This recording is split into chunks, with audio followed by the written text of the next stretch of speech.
Okay guys, so lesson 2 for honors and math 7, all right? Here's what we're looking at.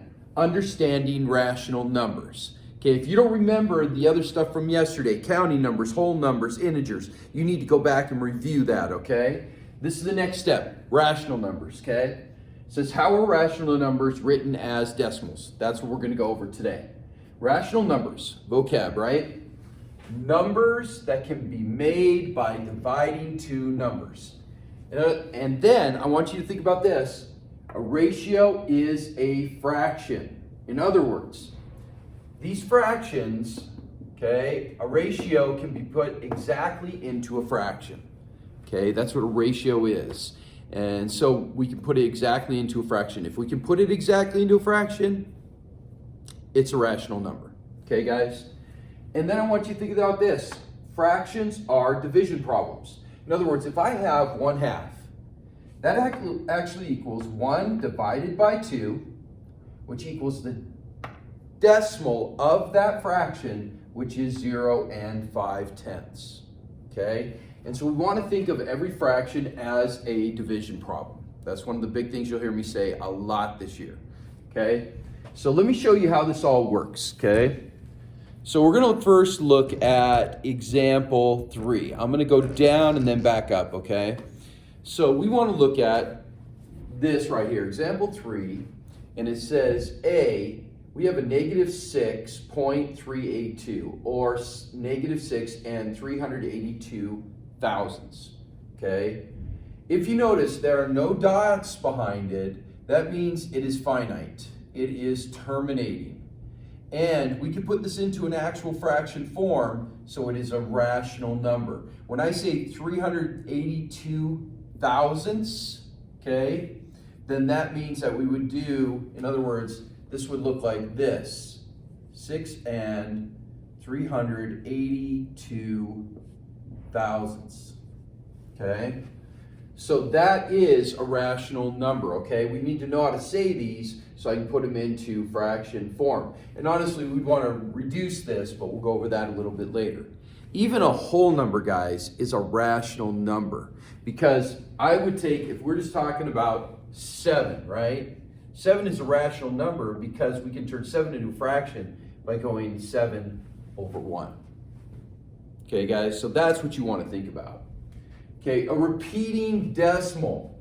Okay, this is repeating because this line right here is right over the 8 and the 1. That means this goes on. This would be 8, 1, 8, 1, 8, 1. Repeating. Okay, that's what that line means over these two numbers. Okay, and a repeating can actually be put into a fraction form. And I'm going to show you that up here. Okay, so it is a rational number. The only thing that is irrational, well, first we'll go to this, infinite. Because it has these dots after it, that means it's infinite, okay, guys? Okay? The only thing that is an irrational number is if you have something infinite, and notice how these numbers are not repeating. So if it is a non-repeating, infinite number, that is an irrational number. All right, guys? Okay, so I'm going to show you how each one of these is a division problem.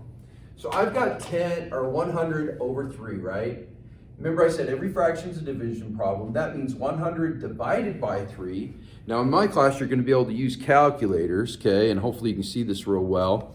So I would go 100 divided by 3, 100 divided by 3, and that's going to equal this. Now, if you notice, it's going on forever and it covers the entire screen. If it covers the entire screen, that means it is a repeating decimal. In other words, this one would be 33 and 3/10 repeating, okay? If you notice, I don't know if you can see this, and I'll show you again in class, but there is a decimal there, and then the 3's go on. Okay, so that is a repeating decimal. Okay, this one I can virtually do in my head, but I'll do it on the calculator anyway. Okay, so in other words, this is 100 over 5, and that's why a repeating, sorry, I'll go back for a second. That's why a repeating decimal is a rational number, because this repeating decimal is able to fit exactly into a fraction. You guys see that? So that's why it's a rational number, okay? Now this next one, 100 divided by 5. 100 divided by 5, 100 divided by 5 equals, and notice how this is a terminating. Okay, this is terminating. It's just equal to 20.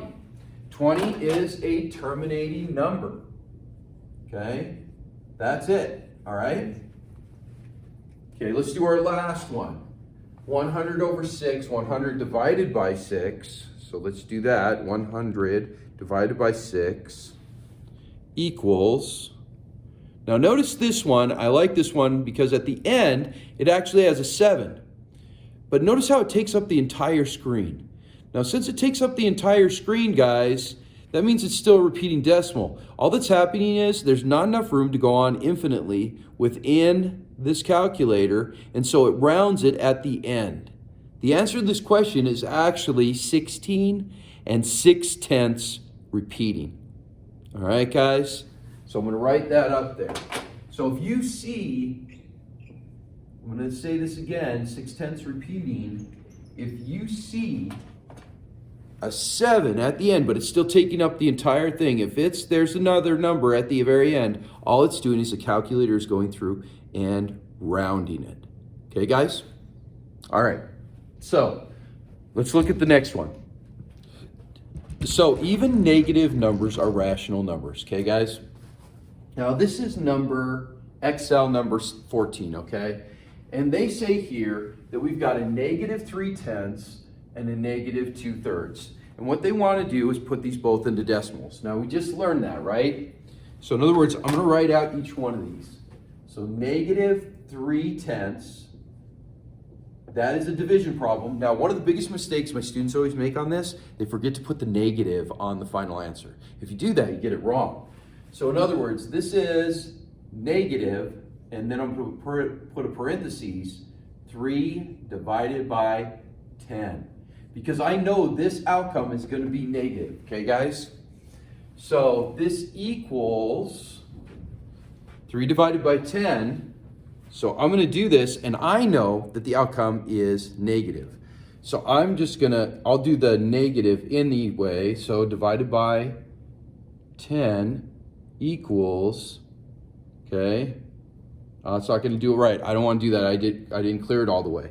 Okay, so negative 3 divided by 10 equals, actually, let's just do 3 divided by 10 equals, and notice how it is 3/10. It's actually 3/10. So our negative is 0 and 3/10. That is a terminating rational number. These are both going to be rational because they're exactly in fractions, okay? This one is terminating because it does not repeat. Okay, let's look at our other one. Negative 2 and 3/10. Or sorry, negative 2/3. So we negative and then 2 divided by 3, which equals. Okay, so let's clear this out. 2 divided by 3 equals, notice how this has the same one as last time. This is a repeating decimal. It has a 7 at the end. That is just the calculator rounding itself. Okay, guys? So in other words, this one, don't forget it's a negative outcome. And then 0 and 6/10, and I have to put repeating. So this is a repeating decimal that is also a rational number because it went exactly into a fraction. All right, guys. So hopefully that's clear enough. If not, ask me questions in class. That's what I'm here for. All right, we'll talk to you soon. Oh, don't forget to take notes and then hand those notes in. All right.